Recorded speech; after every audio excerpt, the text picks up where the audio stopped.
রমজান মাসে দিনের বেলায় আমার স্ত্রীর সাথে ফিজিক্যাল ইন্টিমেসিতে চলে গেছে ভুল করে ফেলছে।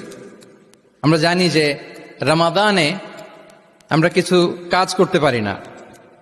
সিয়ামের সংজ্ঞাই হচ্ছে আসওমু হুয়াল ইমসাক আনিল আকলি ওয়া শুরবি ওয়াল জিমাই মিন তুলুইশ শামসি ইলা মিন তুলুইল ফাজরি ইলা গুরুবি শামসি মা আন-নিয়া। মানে রোজা হচ্ছে এটা এমন ইবাদত, সূর্যোদয় থেকে সূর্যাস্ত পর্যন্ত না খেয়ে থাকা, কোনো কিছু পান না করা, এবং দিনের বেলায় বিবাহিতরা তাদের স্ত্রীদের সাথেও ইন্টিমেসিতে যেতে পারবে না। এটা যদি কেউ মেনটেন করে, এটা হচ্ছে সিয়াম। তো সাহাবী বলে, ইয়া রাসূলুল্লাহ, আমি তো শেষ, আমি তো দিনের বেলা ভুল করে ফেলছি, আমি তো আমার স্ত্রীর সাথে মেলামেশা করে ফেলছি, এখন কি করব?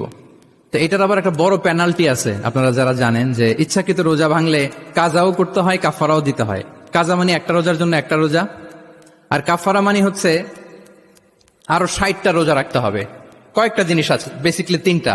তো রাসূল সাল্লাল্লাহু আলাইহি ওয়াসাল্লাম তাকে বললো যে তোমার তো পেনাল্টি হয়েছে, তুমি তো বড় ভুল করে ফেলছো, তো তোমার কাছে কি এরকম কোনো দাস আছে যেটাকে তুমি আজাদ করে দিতে পারবা, মুক্ত করে দিতে পারবা, তাহলে পেনাল্টি আদায় হয়ে গেল। সে বলে, ইয়া রাসূলুল্লাহ, না, আমার তো এত সক্ষমতা নাই, আমার কাছে তো কোনো দাস নাই। আচ্ছা, দাস নাই।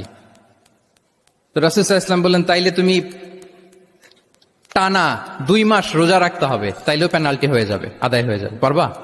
সে বলে, ইয়া রাসূলুল্লাহ, 2 মাস রোজা রাখা তো এটা কঠিন হয়ে যায়, ইটস নট এ জোক। টানা 60 দিন কি করে রোজা রাখে?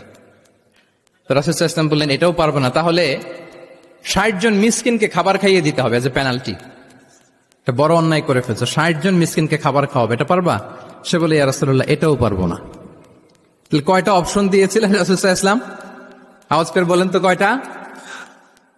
একটাও উনি পারবে না। দাসও আজাদ করতে পারবে না, 2 মাস রোজাও রাখতে পারবে না, 60 জনকে খাওয়াতেও পারবে না।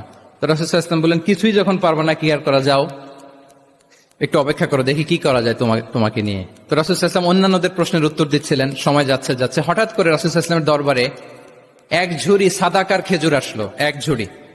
তো সাদাকার 1 ঝুড়ি খেজুর দেখে রাসূল সাল্লাল্লাহু আলাইহি ওয়াসাল্লাম বললেন, ওই ব্যক্তিকে ডাকো যার কিছু নাই, কিছুই করতে পারবে না। ডেকে আনা হলো।